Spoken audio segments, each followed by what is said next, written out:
O mundo do trabalho mudou. Em tempos de pandemia, produzir em casa aquilo que fazíamos na empresa se tornou rotina.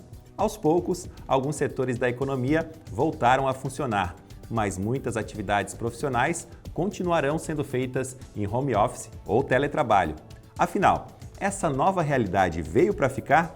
Este é o assunto do Santa Inovação, que já está começando.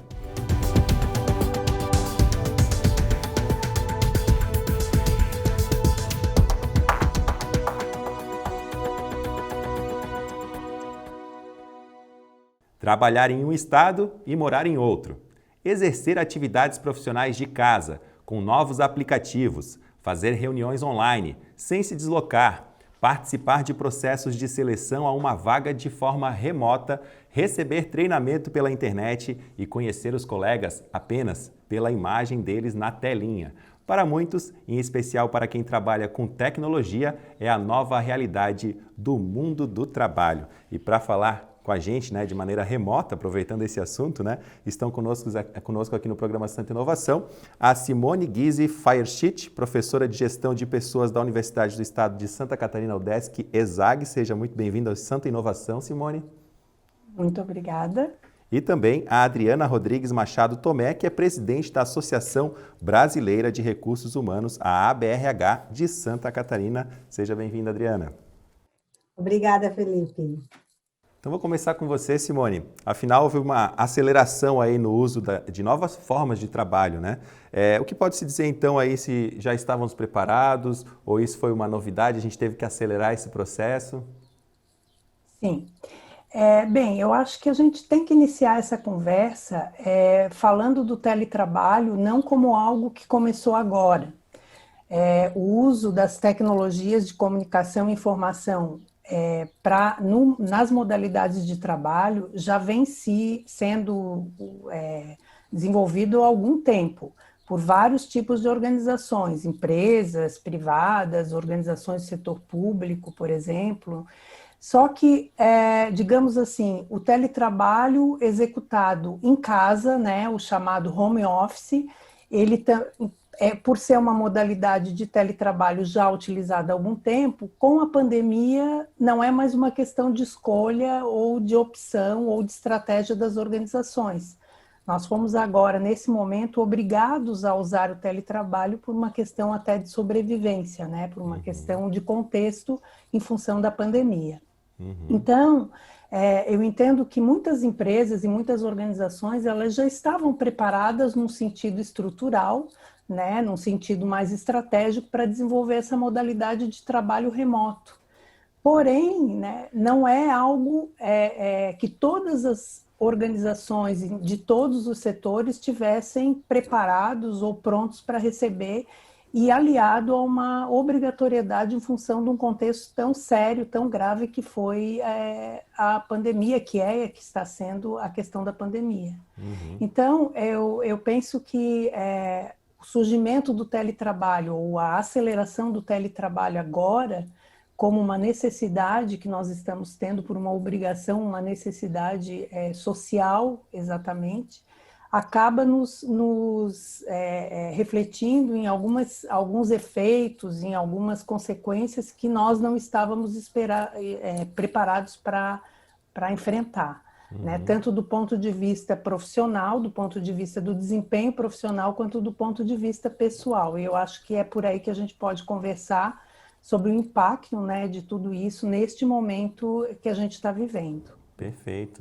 A gente vai aprofundar mais ainda esse assunto, mas eu gostaria de saber da Adriana, aproveitar aqui a presença da Adriana Tomé, porque existem três possibilidades aí, podemos dizer assim, o teletrabalho, que é uma coisa mais permanente, o home office, como a gente está vivendo agora na pandemia, algo aí mais provisório, e também o sistema híbrido que acabou aparecendo, de um período trabalhando de casa, um período trabalhando na empresa. Como é que a gente pode distinguir bem isso daí, Adriana? E já aproveitando na mesma pergunta, se já existe alguma regulação com relação a esses tipos, essas modalidades de trabalho? Sim, Felipe.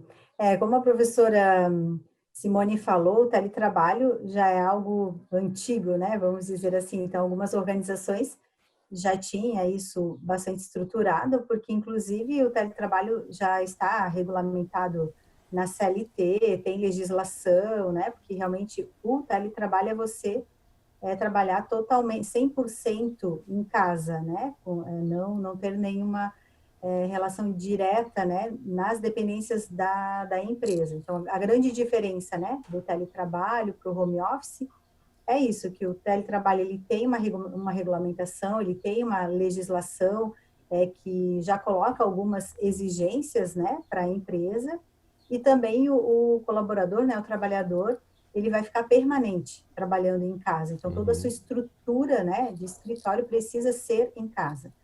Enquanto que o home office, não.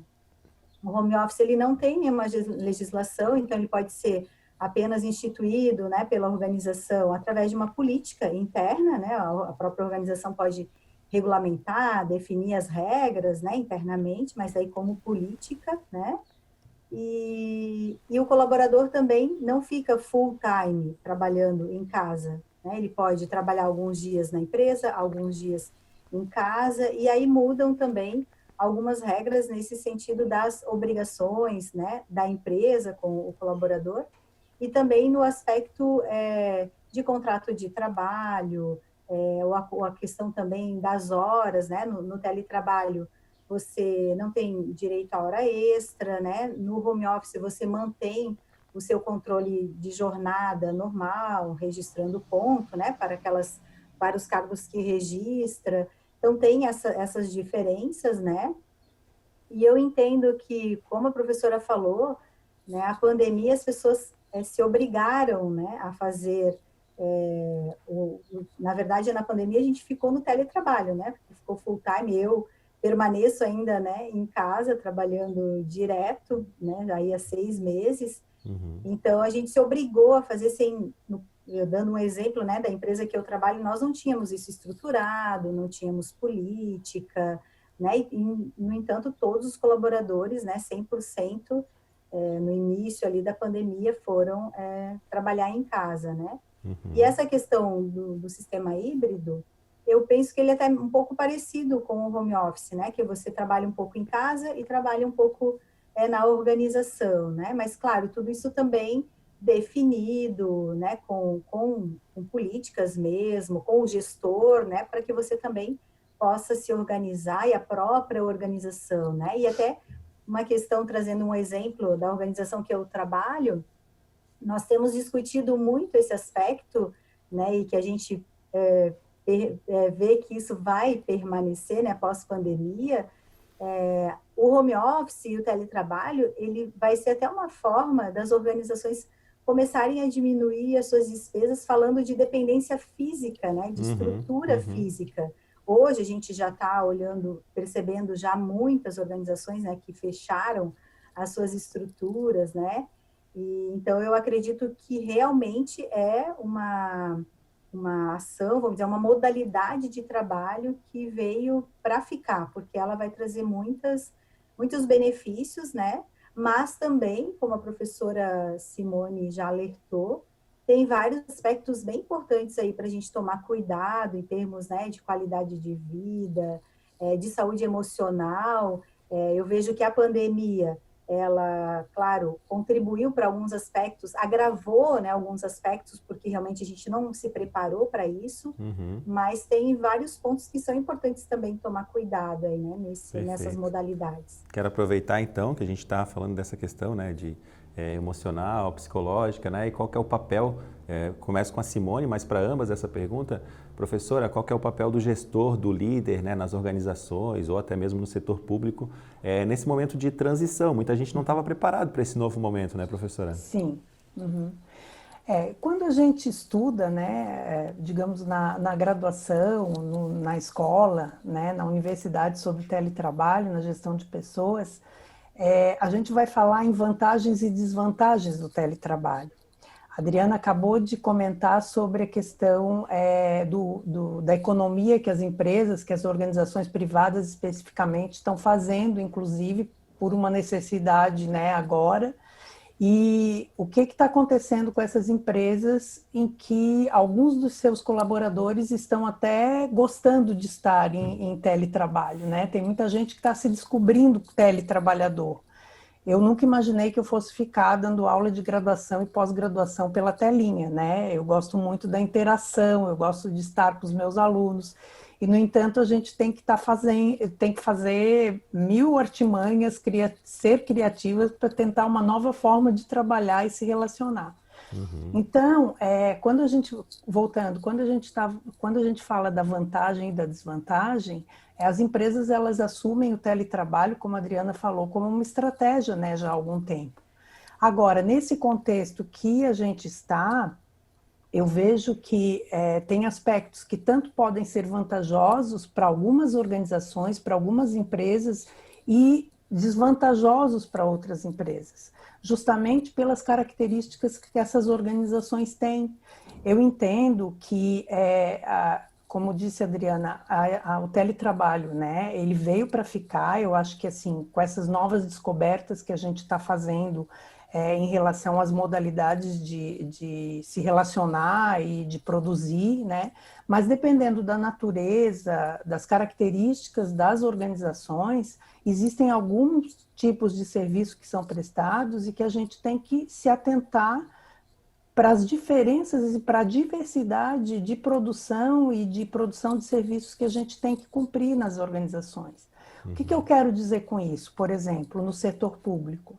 Nós temos que entender, né, no setor público, mais especificamente, que existem atividades que elas podem sim, e devem até, algumas delas, talvez, por uma questão daí depois de legislação própria, mas permanecerem com teletrabalho, como já existem vários órgãos que desenvolvem essas atividades assim. Porém, a gente tem uma natureza de serviço que é a prestação de serviço para a sociedade, para a comunidade. Então, a gente tem que pensar nessa questão de uma forma também estratégica.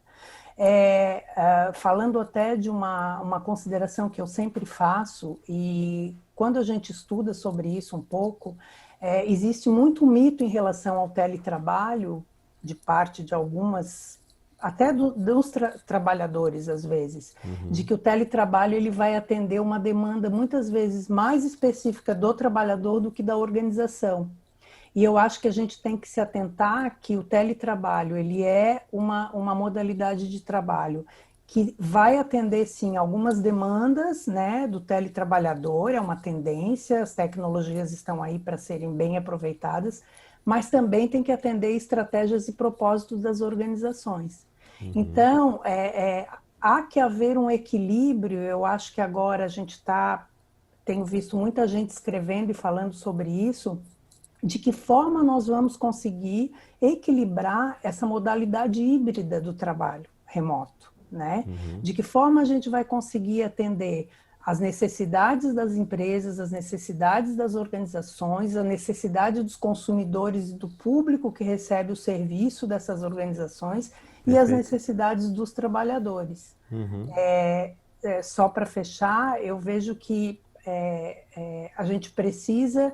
As necessidades dos trabalhadores passam por necessidades individuais de espaço, por exemplo, né, de como que eles vão se colocar nessa nova modalidade, aqueles que nunca tinham experienciado isso, mas também de que forma nós vamos identificar quem é que tem um perfil mais ou menos adequado para ser um teletrabalhador. Acho que isso Perfeito. São aspectos que as organizações têm que prever também. Né? Nem todo mundo tem perfil, né? As pessoas têm as suas individualidades, nem todo mundo está preparado para assumir o teletrabalho do ponto de vista emocional, como falou a Adriana, do ponto de vista psicológico, em função das suas características e até das características dos traços que nós temos, né, como bons brasileiros, de gostar de estar interagindo, de estar com as pessoas, de olhar no olho, né? Então, eu acho que tem vários elementos aí que a gente tem que considerar para instalar essa modalidade a partir de agora, da forma como ela veio, né?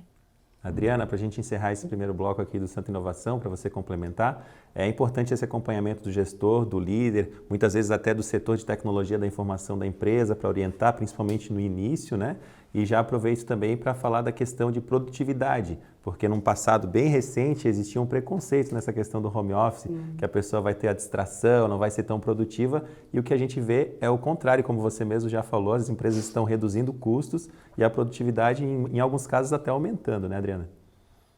Sim, com certeza, Felipe. Esse, eu acredito que foi um mito, né, que realmente fez com que as pessoas percebessem que a produtividade não muda, né, no sentido do teletrabalho. A gente está percebendo isso no dia a dia, né, das organizações.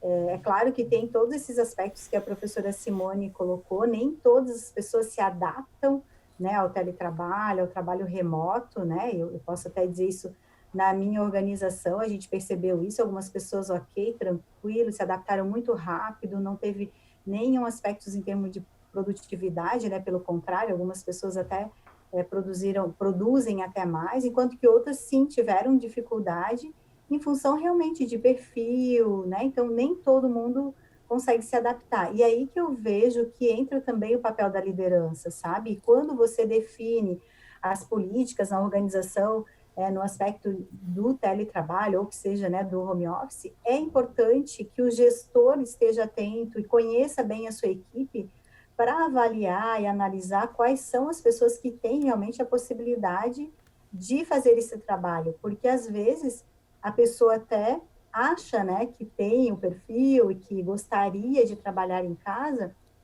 e vai acabar vendo na prática que ela não consegue, né? Então, esse eu já vejo que é um papel da liderança, né, de estar atento e conhecer a sua equipe, assim como as funções, né, nem todas as funções são possíveis fazer de casa, então é outro aspecto que tem que ser olhado, né?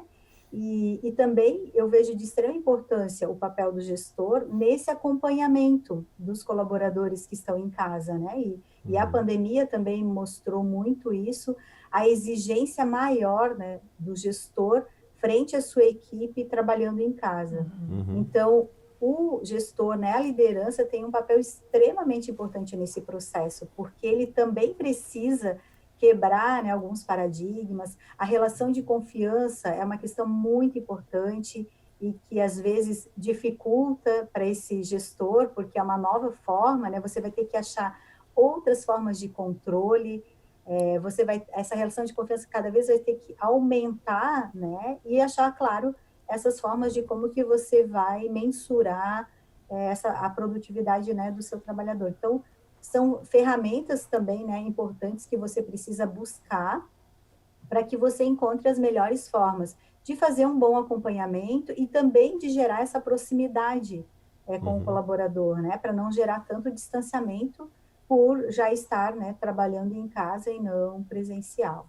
Ok, ótimo. A gente vai fazer uma breve pausa agora aqui. A gente está no programa Santa Inovação aqui pela TVA, hoje abordando as inovações no mundo do trabalho. A gente volta já.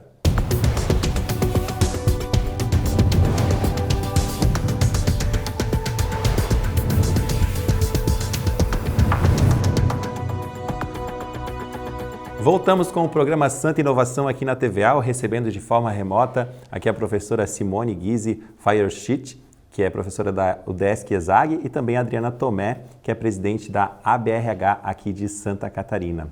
Adriana, questão geográfica aí, né, presidente? Muda um pouco essa questão de limite de distâncias, né? Que no teletrabalho, no home office, independente de onde eu estou, eu posso trabalhar numa empresa de São Paulo, do Rio de Janeiro, isso aí não tem mais limites, acabou quebrando essa questão também, né?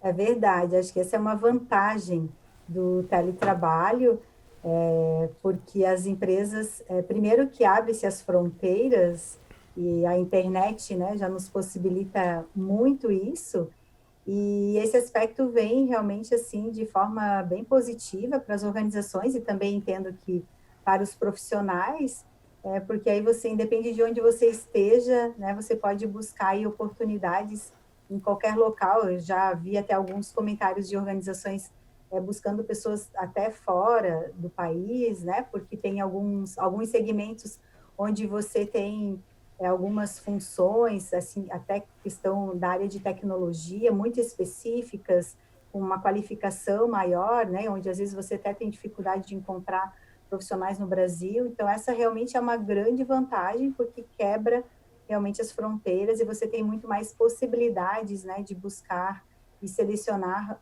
profissionais, facilitando também, né, para a área de gestão de pessoas, porque, por incrível que pareça, quem está na área sabe, estamos com tantas pessoas desempregadas, né, com esse número altíssimo de desemprego, mas, infelizmente, quando a gente precisa de pessoas qualificadas e quando você, principalmente numa área muito específica, a gente acaba tendo bastante dificuldade de encontrar. Então, o teletrabalho, ele possibilita, né, de você abranger realmente qualquer local aí do país e conseguir profissionais até mais qualificados. Professora, quando a gente trabalha no sistema tradicional, vamos colocar assim, né? Vamos supor, começa às 8 da manhã, para o almoço, aí tem lá até às 18 horas, volta para casa, tem aquele momento de relaxamento, o chamado ócio criativo, né? Com o teletrabalho, com o home office, acaba misturando um pouco de tudo isso, né? Acorda, já liga o computador, às vezes trabalha no sofá, trabalha na cama, acaba atrapalhando. Como é que a gente pode manter esse ócio criativo? Tem alguma técnica, como você falou no bloco anterior, também está se descobrindo nessa nova modalidade, né? Então, eu acho que isso remete muito a alguns mitos que tem, como eu acho que a gente já comentou alguma coisa em relação ao teletrabalho. Aquela ideia de que como eu vou ter mais flexibilidade, né, com o meu trabalho, eu vou estar em casa, eu posso tentar harmonizar minhas demandas familiares e profissionais, acaba a gente pensando que nós vamos conseguir ter mais, até qualidade de vida às vezes, e conseguir equilibrar de uma forma adequada todos os lados, né? E isso nem sempre acontece, porque dependendo do perfil, como a gente estava falando, uma pessoa o teletrabalhador, a Adriana também já comentou um pouco sobre isso, ele tem que ter um perfil assim, de muita disciplina quando a gente está em teletrabalho, de foco naquilo, né, naquele momento, organização, planejamento, se organizar para desenvolver o trabalho em outro ambiente. Mas eu tenho que cumprir metas, normalmente se acha que, a Adriana também falou, se trabalha menos, às vezes a exigência é ainda maior, porque como Verdade. não está um controle direto, acaba que as pessoas precisam se dedicar para superar algumas metas muitas vezes. Então, eu penso que em casa, para não desencadear conflitos, digamos, né, conflitos entre a demanda do trabalho e a demanda familiar, por exemplo, eu acho que as coisas têm que ser muito bem conversadas, dialogadas, e a pessoa ser disciplinada em se planejar naquele momento, né, conforme a demanda do trabalho. Normalmente existem períodos, no caso do setor público, as organizações que desenvolvem esse esquema de trabalho, elas definem com o teletrabalhador o período que elas têm que estar meio que de plantão, aquele horário, elas estão à disposição da organização. E ali é uma negociação também que se faz com o ambiente familiar, imagino eu, né? Eu agora, aqui em casa, até com meus animais de estimação, eu tenho que negociar, como eu falei para vocês. Fechar a porta e está proibida a entrada, está proibido miar, né? Porque agora a gente está em aula. Então, esse tipo de negociação, ela tem que ser feita.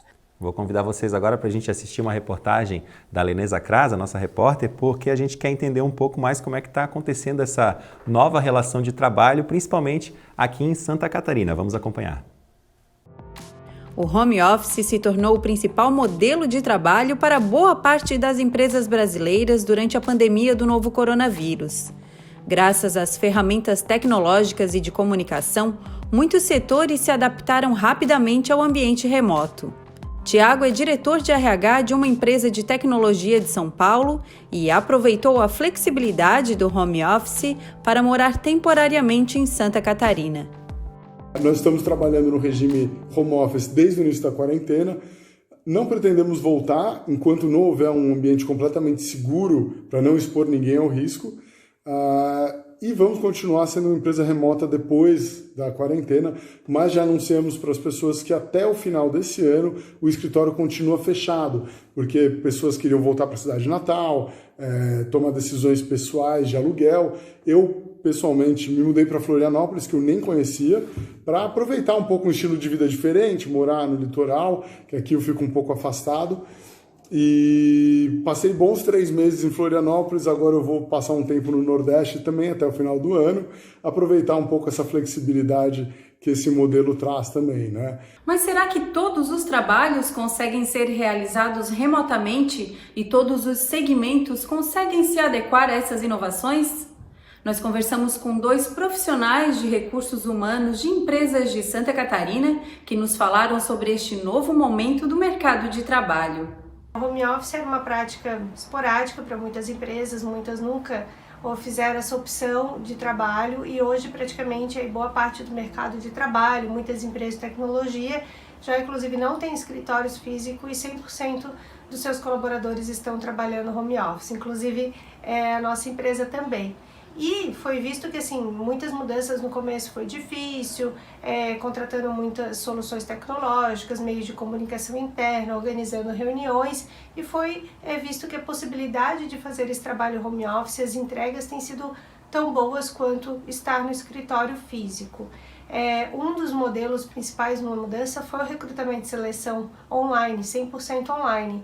Antes, era muito comum receber os currículos por e-mail, mas também muitas empresas recebiam currículos fisicamente. E com falta do transporte coletivo, esse momento de pandemia, muitas empresas começaram a nos procurar para ter uma solução tecnológica que pudesse fazer todo o processo de recrutamento e seleção online. O que a gente percebe em Joinville é uma cidade muito industrial, uma zona industrial que produz, manufatura, e o home office, obviamente, ele veio para agregar as áreas de suporte à fábrica, à produção, Então, a gente percebeu um movimento muito forte aí de pessoas indo para o home office, mas nem tudo, nesse cenário é possível de alocar no trabalho de home office, Então, a indústria em Joinville a gente tem percebido, uma tendência de o que é possível, que geralmente são as áreas de suporte, ir para o home office,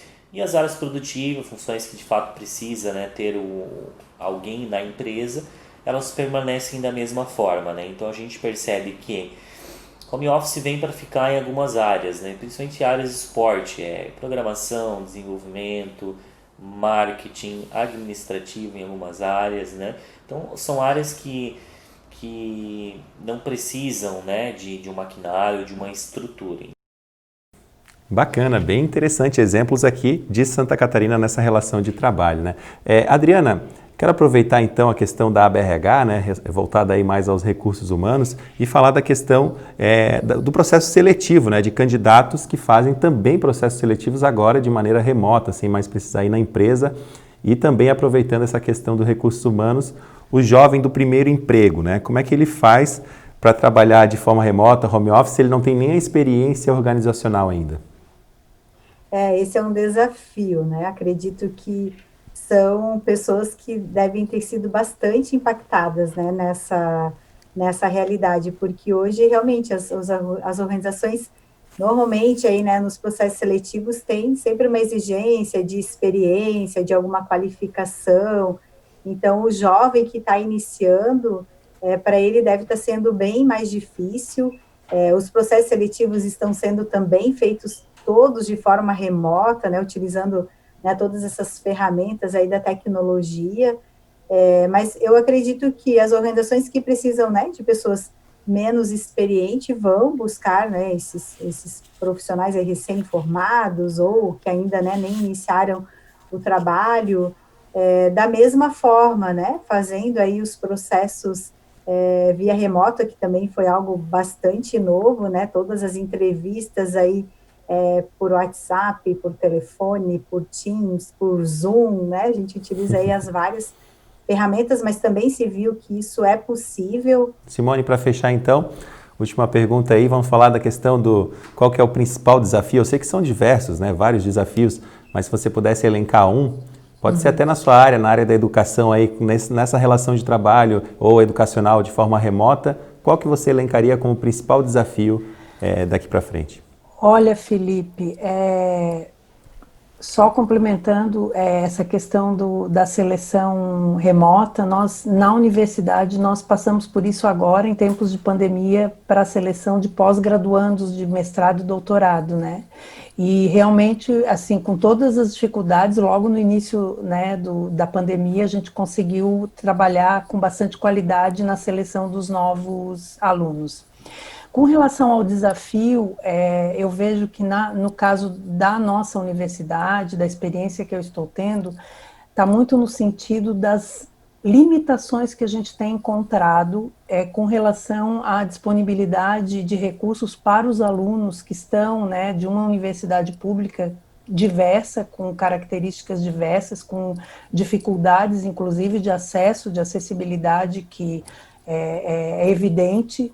A universidade, ela disponibilizou, e a gente está no esforço assim dos professores, dos gestores, dos técnicos, para realmente dispor de recursos, disponibilizar recursos para o acesso dos alunos, mas segurar, evitar essa demanda, evitar a evasão dos alunos das aulas de graduação, por exemplo, das atividades, está sendo um grande desafio. Então, os professores, apesar de a gente usar muita tecnologia em várias áreas, mas a gente não foi treinado, capacitado para trabalhar de forma remota, né? Para ensinar de forma remota. Então, assim, o começo, lá em junho, quando começaram as aulas, foi assim, muito estresse de parte dos professores. A mesma angústia que os alunos sentiam, a gente também percebia. Nós estamos sendo desafiados todos os dias na sala de aula online para poder mobilizar e permanecer com os nossos alunos a quem a gente está se dedicando, como eu falei antes, né, assim, às vezes até em dobro, em triplo, para poder mobilizá-los para a formação. Acho que esse é o grande desafio que a gente está enfrentando como educador, pelo menos é assim que eu sinto, né? Mas também estou aprendendo muita coisa e eu acho que eu vou sair aí como uma professora diferente, né? Porque a gente ganha muito com isso também. Volto a agradecer então a professora Simone Guise, da UDESC ESAG, e a Adriana Tomé, presidente da ABRH de Santa Catarina. Muito obrigado, professora. Muito obrigado, Adriana. E a você também que nos acompanhou aqui pela TVAL. Em breve voltamos com mais um programa Santa Inovação. Até lá!